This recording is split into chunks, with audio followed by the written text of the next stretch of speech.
Hi friends, welcome back to my channel Rupa's vlogs and kitchen. ఈరోజు carrot halwa ఎలా చేయాలో చూసుకుందాం.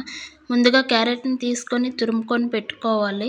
తర్వాత ఒక ప్యాన్లో నెయ్యి వేసుకొని జీడిపప్పు, బాదం పప్పు, కిస్మిస్ ఫ్రై చేసుకోవాలి.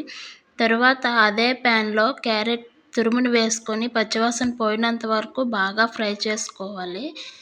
ఇలా ఫ్రై చేసుకున్న దాంట్లోని బాగా ఫ్రై అయిన తర్వాత పాలు పోసి బాగా ఉడికించుకోవాలి.